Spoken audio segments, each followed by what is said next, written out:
வழக்கமெல்லாம் மண்மூடி போக என்று சாதியை நிராகரிக்கும் வள்ளலார் சாதியும் சமயமும் தவிர்த்தேன், சாத்திர குப்பையும் தவிர்த்தேன் என்று சொல்லி மேலும் சாதியும் மதமும் பொய் என ஆதியில் உணர்த்திய அருட்பெருஞ்சோதி என முழங்குகிறார். இன்னொரு இடத்தில் சொல்கிறார், இந்த சாதியும் சமயமும் என்பது ஒரு மனிதன் இன்னொரு மனிதனுக்கு கருணை காட்டுவதற்கோ தயை காட்டுவதற்கோ அன்பு செலுத்துவதற்கோ தடையாக இருக்கும். அதனால இதையெல்லாம் ஒழித்து சன்மார்க்க நெறிக்கு அழைக்கிறார்கள்.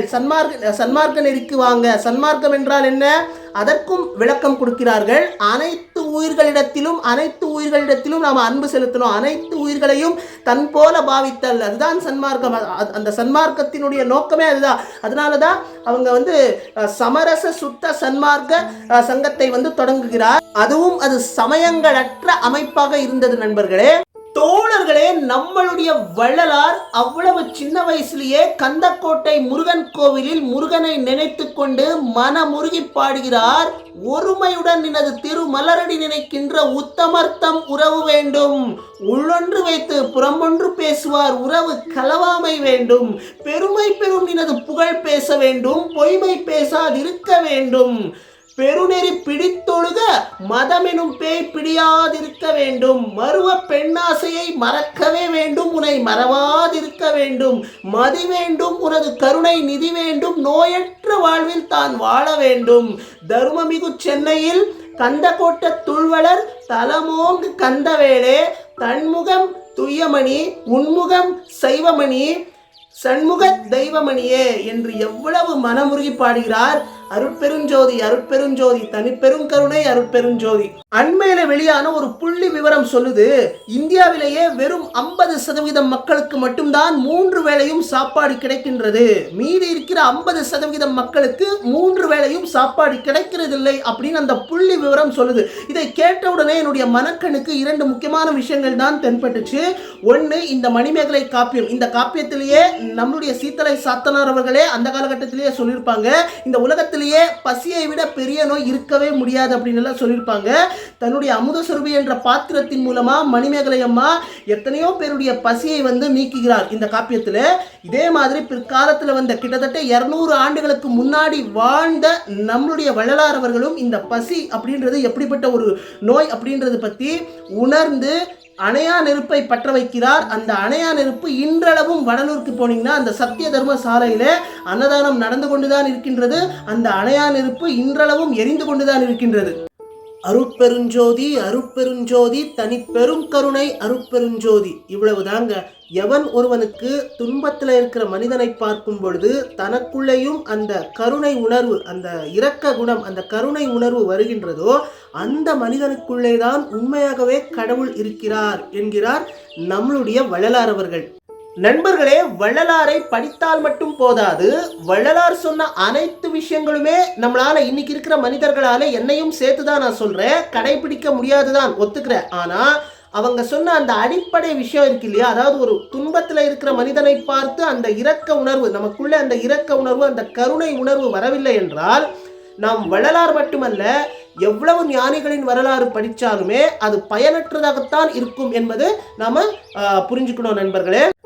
நண்பர்களே, நம்மளுடைய வள்ளலார் அவர்கள் கந்தக்கோட்டை முருகன் கோவிலில் முருகனை நினைத்து ரொம்பவே மனம் உருகி ஒருமையுடன் நினது திருமலரடி நினைக்கின்ற உத்தமர்த்தம் உறவு வேண்டும், உள்ளொன்று வைத்து புறமொன்று பேசுவார் உறவு கலவாமை வேண்டும் என்று ரொம்பவே மனம் உருகி பாடுகிறார். இதனை மெய்மறந்து கேட்ட அவர்களுடைய குருகளான சபாபதி அவர்கள் அதற்கு பிறகு வள்ளலார் அவர்களுடைய மூத்த சகோதரர் அவங்களுடைய அண்ணனை கூப்பிட்டு, இந்த மாதிரி உன்னுடைய தம்பி ஒரு தெய்வ பிறவி, அவனுக்கு இந்த சாதாரண உலகின் கல்வி தேவையே இல்லை, அவனுக்கு என்னால் கல்வி கற்பிக்க முடியாது என்று சொல்லி அனுப்புகிறார். இதற்கு பிறகு வள்ளலார் அவர்கள் தங்களை முழுமையாக ஆன்மீகத்தில் ஈடுபடுத்தி கொண்டு ஆன்மீகத்தின் பயணத்தை ஆன்மீகத்தில் தங்களுடைய பயணத்தை தொடங்குகிறார். அதற்கு பிறகு வள்ளலார் செய்த அனைத்து காரியங்களுமே நான் ஒரு புரட்சி காரியங்களாகத்தான் பார்க்கிறேன். நண்பர்களே, தோழர்களே, நம்மளுடைய வள்ளலார் அவர்கள் ஒரு இடத்தில் சொல்கிறார், கோவிலிலே இருக்கும் உண்டியலில் காணிக்கை செலுத்துவதற்கு பதிலாக பசியில் இருப்போருக்கு வயிறார உணவு கொடுங்கள், அதுவே கடவுளுக்கு மகிழ்ச்சி கொடுக்கும் என்கிறார். எவ்வளவு உண்மையான ஒரு பொன்மொழி இல்லை நண்பர்களே இது. சிந்திச்சு பாருங்க நண்பர்களே. நண்பர்களே, சிலர் கடவுளின் பெயரை சொல்லி விரதம் இருப்பாங்க இல்லையா? அந்த விரதத்தை பற்றி ஒரு இடத்தில் வள்ளலார் சொல்கிறார், உடலை வருத்தி விரதம் இருப்பதை விட யாரையும் துன்புறுத்தாமல் இருப்பதே சிறந்தது அப்படின்னு சொல்கிறார். எவ்வளவு ஒரு உண்மையான ஒரு பொன்மொழி இல்லை நண்பர்களே, இது சிந்திச்சு பாருங்க நண்பர்களே. தோழர்களே, நம்மளுடைய வள்ளலார் அவர்கள் ஒரு இடத்தில் சொல்கிறார், கடவுளிடம் சரணடைந்தால் மட்டுமே நம்மிடம் இருக்கும் பொய் மற்றும் பொறாமை போன்ற தீய பண்புகள் நம்மை விட்டு நீங்கும் அப்படின்னு சொல்கிறார். எவ்வளவு ஒரு உண்மையான ஒரு பொன்மொழி இல்லை நண்பர்களே, சிந்திச்சு பாருங்க நண்பர்களே. தோழர்களே, நம்மளுடைய வள்ளலார் அவர்கள் ஒரு இடத்தில் சொல்கிறார், பிறருடைய பசியை போக்குவதோடு மட்டும் ஒருவனுடைய ஒழுக்கமும் கடமையும் முடிந்து விடாது, பிறருடைய துன்பங்களை களையவும் ஒவ்வொருவரும் முன்வர வேண்டும் என்கிறார். எவ்வளவு ஒரு உண்மையான ஒரு பொன்மொழி இல்லை நண்பர்களே, இது சிந்திச்சு பாருங்க நண்பர்களே. தோழர்களே, நம்மளுடைய வள்ளலார் அவர்கள் ஓரிடத்தில் சொல்கிறார், உயிருடன் இருக்கும் பொழுதே எவன் ஒருவன் தன் புலன்களிடத்து செத்தாரை போன்று ஆகிவிடுகிறானோ அவனே உண்மையான ஞானியாவான் அப்படின்னு சொல்கிறார். எவ்வளவு ஒரு உண்மையான ஒரு பொன்மொழி இல்லை நண்பர்களே, இது சிந்திச்சு பாருங்க நண்பர்களே.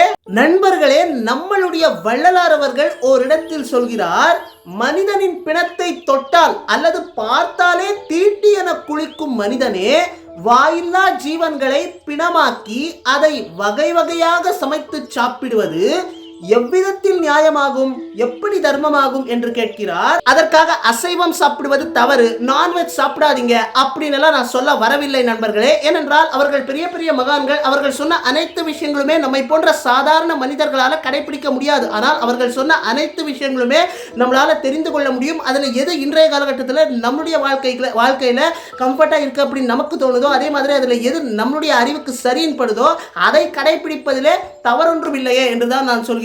இது என்னுடைய தனிப்பட்ட கருத்து நண்பர்களே. நண்பர்களே, நம்மளுடைய வள்ளலார் அவர்கள் ஓரிடத்தில் சொல்கிறார், மண்ணாசை கொண்டு மண்ணை ஆண்ட மன்னவர் எல்லோரும் மடிந்து மண்ணாகி விடுவதை நீ அறிவாய், இருந்தும் நீ ஏன் மண்ணாசை கொண்டு அலைகின்றாய் என்று கேட்கிறார்.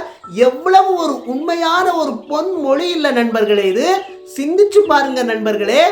தோழர்களே, நம்மளுடைய வள்ளலார் அவர்கள் ஓரிடத்தில் சொல்கிறார், மெதுவாக பேசு, அது உன் ரகசியங்களை பாதுகாக்கும். அதே மாதிரி நல்ல எண்ணத்தோடு இரு, அது உன் நடத்தையை பாதுகாக்கும் அப்படின்னு சொல்றாங்க. எவ்வளவு ஒரு உண்மையான ஒரு பொன்மொழி இல்லை நண்பர்களே, இது சிந்திச்சு பாருங்க நண்பர்களே.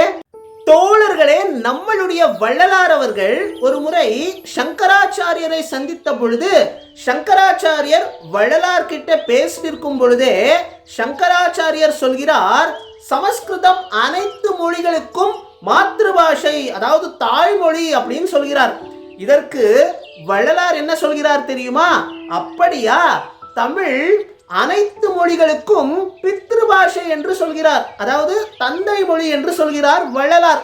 இதனுடைய பொருள் என்னவென்றால், அதாவது ஒரு தாய் தந்தை இல்லாமல் பிள்ளைகளை பெற முடியாது என்று பொருள் வரும். என்னதான் இருந்தாலும் தமிழ் அன்னை பெற்றெடுத்த ஒரு ஆன்மீக புலி அல்லவா நம்மளுடைய வள்ளலார் அவர்கள்.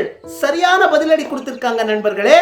தோழர்களே, இன்னைக்கு சனாதனம் என்று பலர் பெருமையாக பேசக்கூடிய இந்த சனாதன கோட்பாடுகளுக்கு எதிராக குரல் கொடுத்தவர் நம்மளுடைய வள்ளலார் அவர்கள். அதாவது பெண்ணடிமைத்தனம் கூடாது, பெண்ணுக்கு சம உரிமை கிடைக்க வேண்டும், பெண்ணினுடைய கணவன் இறந்து விட்டால் அவளை ஒதுக்கி வைக்க கூடாது, ஜாதி மத வேறுபாடு கூடாது, இன்னும் பல மூட நம்பிக்கைகள் கூடாது, கண்மூடி வழக்கமெல்லாம் மண்மூடி போகட்டும் என்று சொல்லி தொடக்கத்திலே முருகனை வழிபடுகிறார், சிவனை வழிபடுகிறார், தில்லையிலே நடராஜரை வழிபடுகிறார், கடைசியிலே இந்த எல்லாவற்றையும், அதாவது உருவ வழிபாட்டையே மறுத்து, வேதத்தை மறுத்து, ஆகமத்தை மறுத்து, கடைசியில் அந்த ஞானமும் அன்பும் கருணையும் கலந்த அந்த ஜோதியை ஏற்றி வைத்து, அருட்பெரும் ஜோதியை ஏற்றி வைத்து, ஒருவனுக்கு கருணை காட்டு, பசியால் வாடுகிறவனுக்கு சோறு கொடுத்து பாரு, கருணை காட்டு, அந்த கருணையிலேயே கடவுள் இருக்கிறான், உனக்குள்ளேயே கடவுள் இருக்கிறான் என்று சொல்லி அருட்பெரும் ஜோதி தனி பெரும் கருணை அருட்பெரும் ஜோதி என்று சொன்னவர் நம்மளுடைய வள்ளலார் அவர்கள் நண்பர்களே.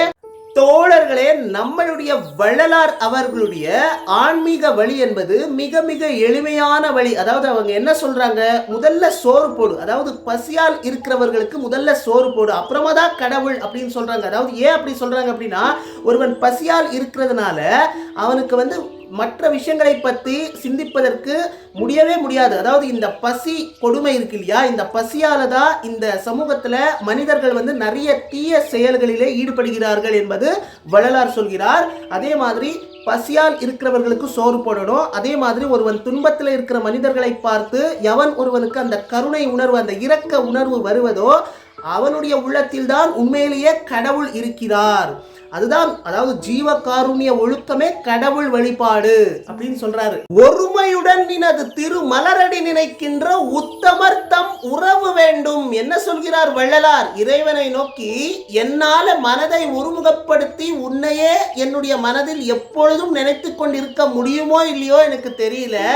அந்த மாதிரி மனிதர்கள் தங்களுடைய மனதில், அதாவது தங்களுடைய மனதை ஒருமுகப்படுத்தி எப்பொழுதும் உன்னையே நினைத்து கொண்டிருப்பாங்க பாரு, அந்த மாதிரி உயர்ந்த மனிதர்கள் கிட்ட என்னை கொண்டு போய் சேர்த்துடு, கண்ட கண்ட மனிதர்கள் கிட்ட எல்லாம் கொண்டு போய் சேர்க்காதே அப்படின்னு சொல்கிறார். அடுத்து என்ன சொல்கிறார்? உள்ளொன்று வைத்து புறமொன்று பேசுபவரின் உறவு கலவாமை வேண்டும் என்கிறார். அதாவது இன்னைக்கு நிறைய பேர் உள்ளுக்குள்ள ஒன்று வச்சிருப்பாங்க, உள்ளுக்குள்ள ஒன்று வச்சுக்கிட்டு வெளியில வேற மாதிரி இருப்பாங்க இல்லையா. அந்த மாதிரி தான் உலகமே இருக்கு. பெரும்பாலான மக்கள், உலகத்துல இருக்கிற பெரும்பாலான மக்கள் அப்படிதான் இருக்கிறாங்க, அப்படிதான் வாழ்க்கையை நடத்திக்கிட்டு இருக்கிறாங்க இல்லையா. அந்த மாதிரி அற்ப மனிதர்கள் கிட்ட என்னை கொண்டு போய் சேர்க்காதே அப்படின்னு சொல்கிறார்.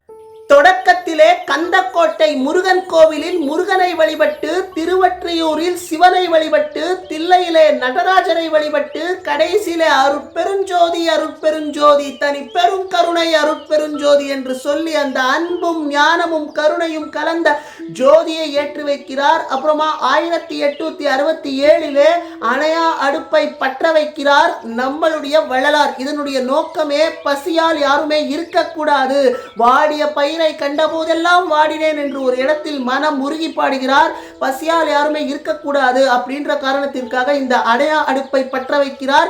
இன்றளவும் எரிந்து கொண்டுதான் இருக்கின்றது. கொரோனா காலகட்டத்தில் எத்தனையோ தர்ம சத்திரங்கள் மூடிட்டாங்க. ஆனால் அந்த நெருக்கடியான காலகட்டத்திலும் கூட அங்கு அன்னதானம் நடந்து கொண்டுதான் இருந்தது. இன்றளவும் அங்கு அன்னதானம் நடந்து கொண்டுதான் இருக்கின்றது நண்பர்களே. அதுதான் நம்மளுடைய வள்ளலார் அவர்களுடைய சக்தி அப்படின்னே சொல்லலாம்.